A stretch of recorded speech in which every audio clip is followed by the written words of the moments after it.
I got a random question for you. Do you remember what you were doing on the 6th of July, 2024? You probably don't. But at 5 p.m, Damien Hardwick fronted a press conference after North Melbourne beat the Suns at Marvel Stadium and said one of the best things I've ever heard a coach say in a press conference, where he stated that Gold Coast had to grow the fuck up as a footy club.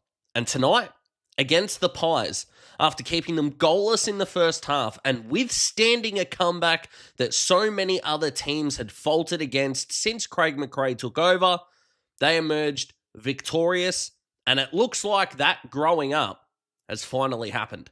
Let's talk about it.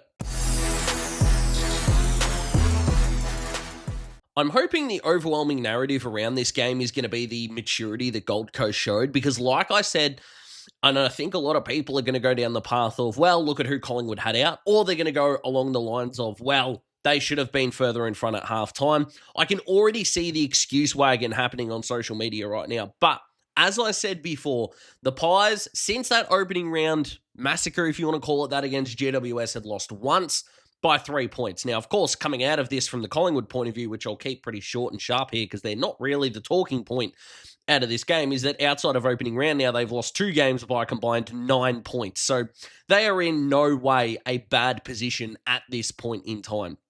You shouldn't kick 8 points in the first half. I think they know that, and we can pretty much carry on with the conversation.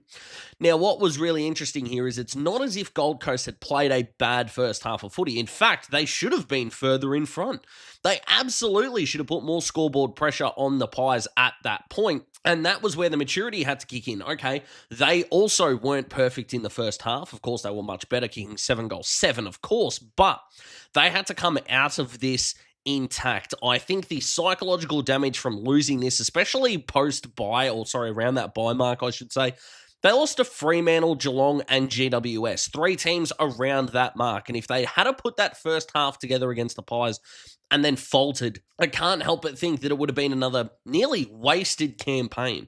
I think what we see from the Suns maybe for the rest of this year, and we'll see what happens to them next year as they continue to grow and, of course, get more academy talent in, which really helps. Hello, Zeke Yuland, if you're listening, and Bo Adensell and Dylan Patterson. Shout out to you 3 that are going to walk into this side as well. It's nice for some. Anywho, I just think that if the Suns had have let this slip, I think the hate watching, I suppose, that happens for a lot of people around the Suns would have only increased. Now, in terms of what this means for them moving forward, look, I think they've got Adelaide in Adelaide next week. The expectations on them to win that game drop a little bit, which is kind of handy. Of course, they've got the spare game against the Bombers that they've got to make up, and they just beat them by nearly 7 goals down here last week, so that is all well and good, but they're just in a really good place now. I really liked Ben King's start, and even at the end of the game, and I know, look, he didn't know that there was only about 6 seconds on the clock, but his chase of Isaac Quaynor after Isaac, let's be honest, kind of shit his pants a little bit to end that game, I thought was a really good sign. I think what their tall forwards managed to do, I liked what Jed Walter did tonight. Ethan Reid is just such a talent. They didn't go in tonight too tall because they didn't play too tall. Their ability to rebound in that first half, the way they just took the ball out of Collingwood's hands, and Collingwood are the best team in the competition with the footy. They're the best team in the competition without the footy. How do I know that? You don't get 10 points on top of the premiership ladder for being shit, right? But like any other team, Collingwood need the ball in their hands. Now, what Gold Coast were able to do is they were able to find kicks on the angles, the 45s, and they were able to stretch the ground to their advantage, and the Pies back 6 got caught out. I don't agree, I should say, with the notion that Collingwood defensively were really poor in that first half. I think for what Gold Coast actually put up, they actually defended pretty valiantly, to be completely honest with you. But overall, I think this was a well-roundedness performance by a Gold Coast team. And of course, the moment that made, I think, everyone go, right, here we go, was Noah Anderson's goal in that last quarter. Now, granted, because outside of every great moment is an underrated moment before it, we know that in AFL history. Dom Sheed's goal, by the way, is the iconic moment. Jeremy McGovern's mark is the underrated one. By no means is this the same. That's just an example. But the set shot by Ben Long beforehand, there's no way that Gold Coast can get to the centre bounce and get to the next phase of their play without that goal. So credit to Ben Long for that. But Noah kicking that goal was just icing on the cake. He, I think, is the All-Australian captain at this point in time, Noah Anderson. He was fantastic. Speaking of fantastic, though, Josh Dacos doesn't get the 3 votes out of this game. I don't know what game everyone else was watching because that was remarkable. How they're going to be dispersed elsewhere is going to be super interesting. My instincts just say Raul Anderson, but I think some other guys deserve a little bit of mention there. I thought Lockie Schultz tonight was really good for the Pies. Dan Houston got into the game a little bit, but he has not had a good first season. Just, they're not giving him the ball. So many times he'd run past for the handball, they're just not giving it, right? Which was really weird. But the underrated player tonight, and look, does Sam Flanders, Bodie Hewland, even though Jamie Elliott had a handful of shots on goal, I should say, deserve some credit? Absolutely. Did Daniel Rioli have a really good night? Yes, he did. John Noble, Braden Fiorini played some really nice footy tonight. I don't want anyone to understate the role that Jared Witts had tonight. I thought he was awesome in this game and deserves a lot of love. But Raul and Anderson had 32 each, Johnny Noble had 30, and Dan Rioli, I think, was next on the table with 22. So you think of everyone underneath there. Where I think the growth has still got to come for the Suns, though, is the guys that are in and out of the game a little bit too much. For too many players during this game, Sam Closey was one of them, Will Power was one of them, Ben Ainsworth was another, and Bailey Humphrey, who was probably the biggest in terms of doing this, was the fading in and out, and it was even of quarters, to be perfectly honest with you. So that's where they've got to get better. They've got to get a little bit bigger in that. But at the end of the day, they're thriving right now. And like I said, they've got the game up their sleeve. It's probably a fait accompli that they beat the Bombers in that last game.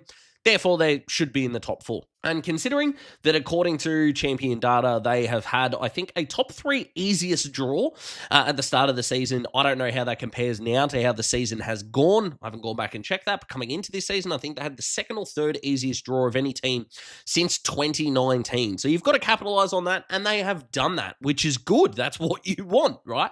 You know, it's like cricket. You know, people go, well, of course, so-and-so hit, 300 against this team. The team's crap. And they look at the rest of the cricket scorecard and the next highest score is 64. And you go, well, if it was easy to make 300, why didn't someone else do it? I think it's the same with the Suns. Sure, you can say that they've had a really easy fixture, but if you don't beat who's in front of you, it doesn't mean anything, right?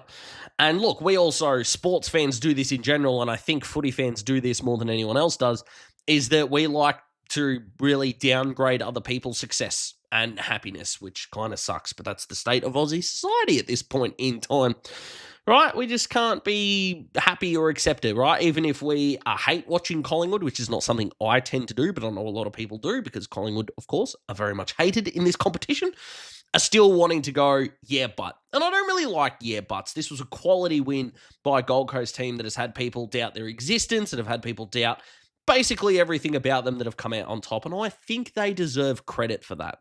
And also, this is a footy club, and look, I'd love to do a deep dive on this when they are eventually successful, but this was a club that made mistakes out of the gate, and you can call this an unpopular opinion all you like, but the Gary Ablett contract, and yes, the Carmichael Hunt one as well, but the Gary Ablett contract was actually not good for the Suns at all, because they wanted to build a brand around one player without building a list, which is what GWS did. Now, you could say that Gold Coast and GWS are currently racing towards their first flag, so which strategy was better, you can wait and see. But at this point in time, there is not one iota that you can convince me that Gold Coast have been more or equally successful as the Giants were. They just didn't build a list. And of course, GWS were able to capitalize on that because they saw Gold Coast make these mistakes.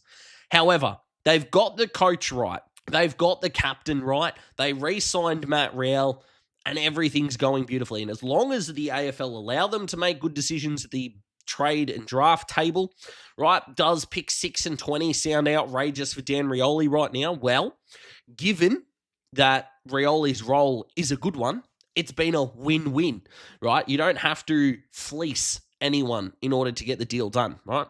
If they do win the flag this year, and I'm not suggesting that they are, 6 and 20 for Rioli that helped you win a flag is worth it every day of the week and twice on Sundays, which is why, of course, every trade is a risk. But right now, I think that we as neutral footy fans, if you are a neutral footy fan, need to be buying some Gold Coast stock, and I think we need to be more impressed with this win than they're already giving credit for or being given credit for. And I'm recording this 18 minutes after the final siren went, which is extraordinary. Maybe this is just, I shouldn't be checking social media after games. I have no idea. But that's where we're at.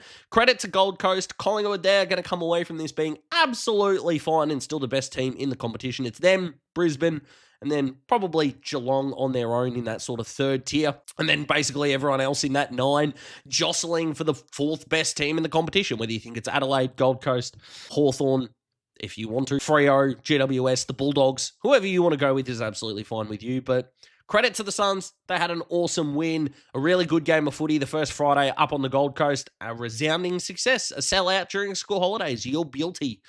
But tomorrow, it's going to be Freo versus the Hawks. I can't wait for it. I hope you can't either. So my review will come out very late at night. But that's the bugbear we have with interstate travel. I can live with it. I'm sure you can too. But I'll see you for that one, guys. Good win by Gold Coast. Goodbye.